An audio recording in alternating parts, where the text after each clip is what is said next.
মেশিনের উপরে দুইটা বক্স দেখতে পাচ্ছি, এই জি। বক্সগুলো কিসের ভাই? এটা হচ্ছে কন্ট্রোল বক্স, আর এই পাশে হচ্ছে দেখতে পাচ্ছেন আপনার প্রোপেলারের হচ্ছে মোটরটা। এই কন্ট্রোল বক্স দ্বারা আপনি এখানে দেখতে পাচ্ছেন, এখানে যদি আপনি ক্যামেরাটা ধরেন তাহলে দেখতে পাবেন এখানে যে একটা স্ক্রিন আছে। এখানে আপনি তাপমাত্রাটা আপনি সেট আপ করে রাখবেন। আপনার ধরেন সাধারণত ৫ থেকে ৬ ডিগ্রি সেলসিয়াসে আপনার মিল্ক চিলারে সেট আপ করা হয়। সেক্ষেত্রে আপনি এখানে ৫ বা ৬ ডিগ্রি সেলসিয়াস আপনি এখানে সেট আপ করে রাখলেন। রাখার পরে এটা সেট করে দিলেন, এখানে সেট বাটন আছে, সেট করে দিলেন। তার মানে হচ্ছে আপনি দুধ ঢালবেন। দুধ ঢালার পরে যখন ৫ থেকে ৬ ডিগ্রি তাপমাত্রা চলে আসবে, তখন হচ্ছে মেশিনটা অটোমেটিক বন্ধ হয়ে যাবে। এই মেশিনটি বলা হচ্ছে chiller machine. Milk chiller. Milk chiller machine, বা এটি মেশিনে বিভিন্ন রকমের কাজ আছে। আপনি শুধু যে দুধের জন্যই আপনি ব্যবহার করবেন সেটা না। এটার ভিতরে আপনি মাঠাও সংরক্ষণ রাখতে পারবেন।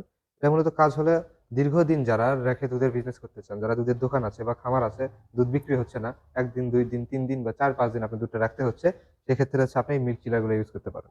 এখানে যে ২ টা মেশিন দেখতে পাচ্ছেন, এই ২ টা মেশিন হচ্ছে ৩০০ লিটার ক্যাপাসিটির মেশিন। ভাই এই দুইটা মেশিন তো দেখতেছি, কিন্তু দুইটা মেশিনের কোয়ালিটি অন্যরকম কেন?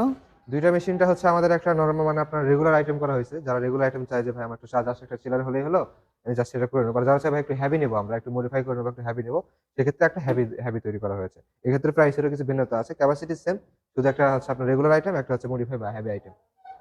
ভাই মেশিনের উপরে দুইটা বক্স দেখতে পাচ্ছি, এই জি। বক্সগুলো কিসের ভাই? এটা হচ্ছে কন্ট্রোল বক্স, আর এই পাশে হচ্ছে দেখতে পাচ্ছেন আপনার প্রোপেলারের হচ্ছে মোটরটা। এই কন্ট্রোল বক্স দ্বারা আপনি এখানে দেখতে পাচ্ছেন, এখানে যদি আপনি ক্যামেরাটা ধরেন তাহলে দেখতে পাবেন এখানে যে একটা স্ক্রিন আছে। এখানে আপনি তাপমাত্রাটা আপনি সেট আপ করে রাখবেন। আপনার ধরেন সাধারণত ৫ থেকে ৬ ডিগ্রি সেলসিয়াসে আপনার মিল্ক চিলারে সেট আপ করা হয়। সেক্ষেত্রে আপনি এখানে ৫ বা ৬ ডিগ্রি সেলসিয়াস আপনি এখানে সেট আপ করে রাখলেন। রাখার পরে এটা সেট করে দিলেন, এখানে সেট বাটন আছে, সেট করে দিলেন। তার মানে হচ্ছে আপনি দুধ ঢালবেন। দুধ ঢালার পরে যখন ৫ থেকে ৬ ডিগ্রি তাপমাত্রা চলে আসবে, তখন হচ্ছে মেশিনটা অটোমেটিক বন্ধ হয়ে যাবে। আবার যখন ৫ থেকে ৬ এর উপরে তাপমাত্রা চলে যাবে, মেশিনটি অটোমেটিক চালু হবে।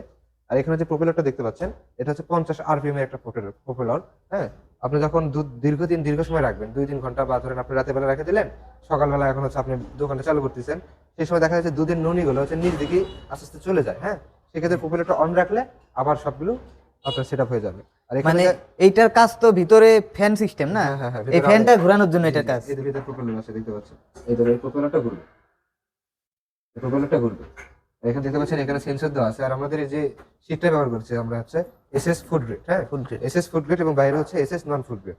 আমাদের টোটাল বডিটা হচ্ছে এসএস এর। এজন্য একটা জিনিস ভালো কি, আপনার মরিচে ধরার কোনো অপশন নাই। টোটাল বডিটা হচ্ছে এসএস এর। এটা দেখতে পাচ্ছেন, এটাও সেম, কিন্তু একটু হেভি করে তৈরি, ৩০০ লিটার ক্যাপাসিটি। এটারও হচ্ছে ৫০ আরপিএম এর প্রপেলার ব্যবহার করা হয়েছে, এবং মনিটরিং সিস্টেম এখানে দেওয়া আছে। হ্যাঁ? মানে জি। দুইটা একই সিস্টেম, শুধু একটা হাডি আর একটা একটু হ্যাঁ, নরমাল একটা normal regular item. Regular item. জি। ওটাও হেভি, কিন্তু রেগুলার আইটেম। ভিতরে ক্যাপাসিটি প্রাইস সবকিছু সেম। হ্যাঁ, ৫০ আরপিএম এর প্রপেলার দেওয়া আছে। ভিতরে হচ্ছে ফুড গ্রেড এসএস স্টিল, এবং বাইরে হচ্ছে non food grade SS steel. আর এটার একটা সুবিধা কি, আপনারা দেখতে পাচ্ছেন এই পাশ দিয়েও আপনি দুধটা ইন করতে পারবেন। আপনি এই পাশ দিয়েও দুধটা ইন করতে পারবেন। আপনি দুই পাশ থেকে দুধ ইন করতে পারবেন। এই দুই মানে দুই পাশে পাশ দিয়ে দুধ ঢালতে পারবে, দুই পাশ দিয়ে বের করতে পারবে। বের তো করবেন, বের করবে নিচ দিয়ে না, নিচে কল সিস্টেম হ্যাঁ, এখানে। নিচে এখানে কল সিস্টেম দেওয়া আছে। আপনি এখান থেকে দুধটা বের করতে পারবেন।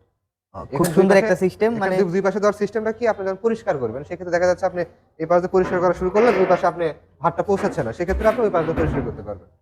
আর এখানে আমরা ইউজ করেছি হচ্ছে ১.৫ টন ক্যাপাসিটির হচ্ছে কম্প্রেসর কন্ডেন্সার। হ্যাঁ? এইটা কি ভাই? এটা হচ্ছে ট্রে।